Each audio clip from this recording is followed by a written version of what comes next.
Oh, that scared the fuck out of me. Top of the morning to you cats and dogs. It's a beautiful day up here in northern Alabama, aka fucking Huntsville.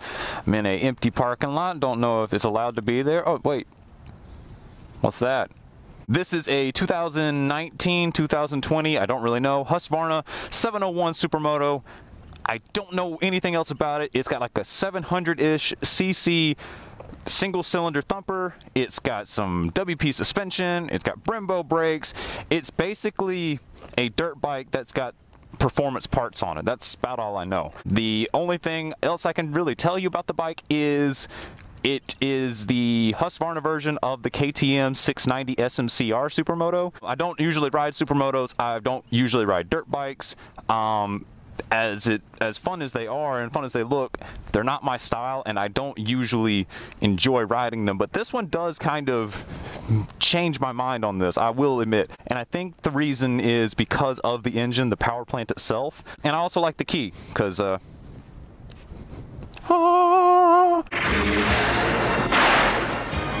it's getting kind of hot, and we could talk more about the bike as we ride it. So we're gonna do that real quick. So like I said, big old single cylinder 700cc thumper. This one's got stock exhaust on it, but we'll go ahead and try to give you a little bit of a sound here. It actually does have like a decent sound to it. Like, it's not, I mean, don't get me wrong, it's quiet, but it's I don't know, it fits the bike. So hang on. First gear. One thing that I really am impressed about this bike is just check this out. So look, first gear, pulling out, no throttle. No throttle whatsoever. All right. Now, I'm not even holding the clutch. Like, look, hands on the ends here. And this bike is just tractoring along, and it will let me do that. I don't know how much this thing weighs. I'm pretty sure that it is 300 pounds or less, if I'm going to be 100% honest with you guys. Like, I can't imagine it. If it's 350 pounds, I'll be surprised, but I will put the weight that I can find on the internet at the bottom of this screen right now.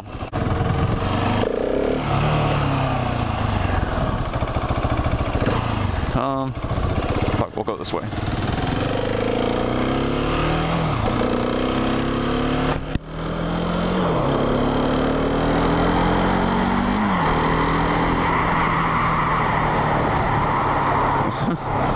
So one thing I noticed about this bike in particular is it's very fast for being a small bike. And I mean, that was only like 55, but it just feels like it was trying to rip my arms out, and it was just trying to get there really quick.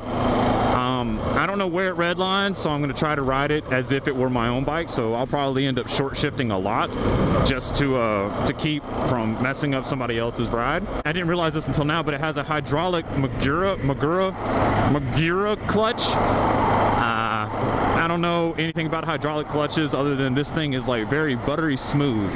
Like, it's very easy to pull in, and the bite on it is actually really good there too. So I can't recall if I've ever ridden anything with a hydraulic clutch, but you know, I'm a fan. I'm a fan of it. I don't know if I would want one on my personal bike, only because I know how to work on cable actuated stuff better, and I can't imagine having to bleed, what would it be, clutch fluid?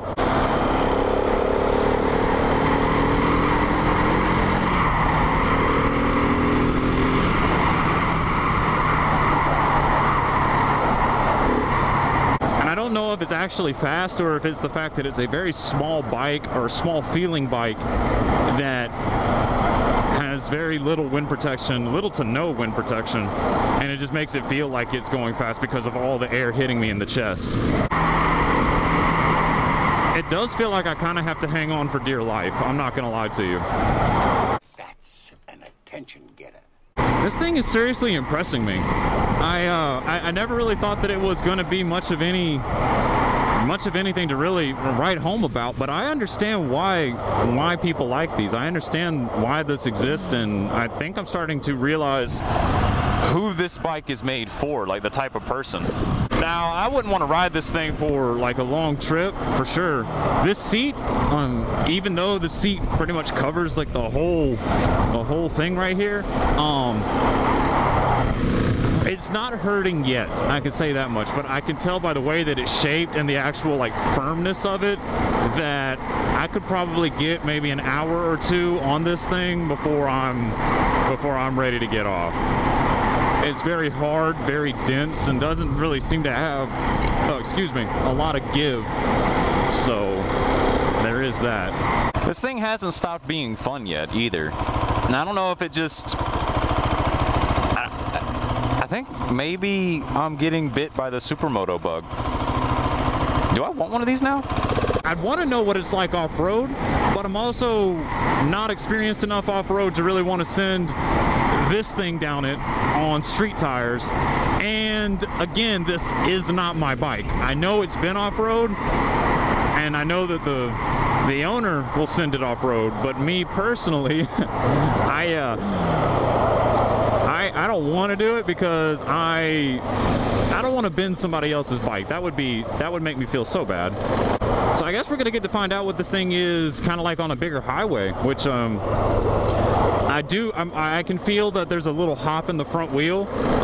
Buddy told me that that one of his spokes need to be trued or something like that, so you know that's where that bump is coming from. So I'm gonna try my best to ignore that and just pay attention to power delivery at high speeds and wind deflection and whatnot. So we're at 63 miles an hour. The handlebars are a little buzzy, but not anything I'm unused to. The bolt is very vibration oriented as well, so I mean we're at 70 and I can feel maybe the beginnings of a death wobble. Maybe. It's hard to tell. Yeah, we're gonna go ahead and hop off here because I mean it's not sketchy, but this bike does not need to be going on the interstate on long rides. I don't think that's its forte. I mean, you could totally do it. You could do whatever you want to do on any bike that you want to do it on. But you know, I don't want to do it on this bike, and that's my choice. I mean, I'm a little surprised, but I'm also not, because I guess, you know, it having that bigger motor kind of does make it a little bit more highway interstate friendly. This thing is also equipped with a 6-speed, which if anybody knows me well enough, I adore a 6-speed motorcycle, but I do not own one. So my final thoughts on the 701 SuperMoto by the Chainsaw Company is I genuinely like this bike. I didn't really think I would. I will say now that I've kind of gotten on and off the bike and I've been riding for a little bit, my ass is starting to feel a little ungood. Like, not bad, but just not good.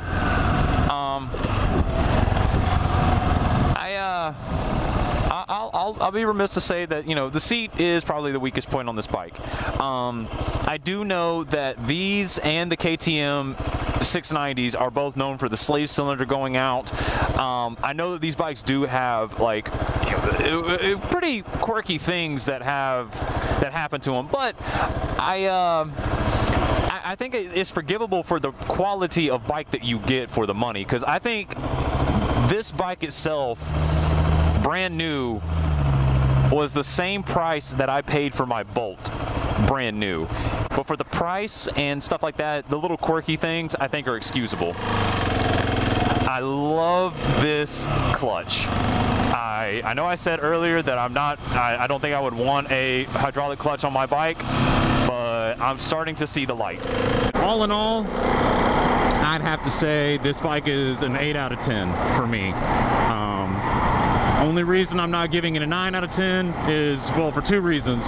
One reason, it's still not quite my style. It's not the first bike I would want to get, but this is definitely a second or third bike. Another reason that it's not a 10 out of 10 across the board, because nothing's perfect, you know what I mean? I feel like the highest score anything can get is 9 out of 10, because, you know, if you give it a 10 out of 10, that means it's perfect. And I'm willing to say that no motorcycle is perfect. There is always a flaw, there is always a quirk, there is always some sort of some sort of issue, some sort of thing that it does that never sits right with everybody. But then again, this is all my opinion. I'm not bashing this bike whatsoever. If anything, I found another bike that I truly love, something that I would add to my stable if I had the money and found one that I wanted to get. So yeah, that's pretty much the end of this video, guys. Thank you guys for watching. Like and subscribe if you enjoyed this video. Shout out to Gordon Flambe, the good friend of mine that allowed me to pretty much steal his fucking bike for a video today while I ride around Huntsville. Yeah, if you guys are interested in anything social media related, follow me on Instagram @StrayAwayDave. I post memes, I shit post. I keep up with my story a lot more than I post like to my main page, I guess, but I'm trying to get a little bit better about that. I'm definitely making a post about this bike simply because well, hell, it's an 8 out of 10 for me, you know what I mean? So yeah, I will catch you guys on the flip side. No matter what you're riding, where you're riding it to or from, have fun, be safe, and it's okay to be a stray. Peace.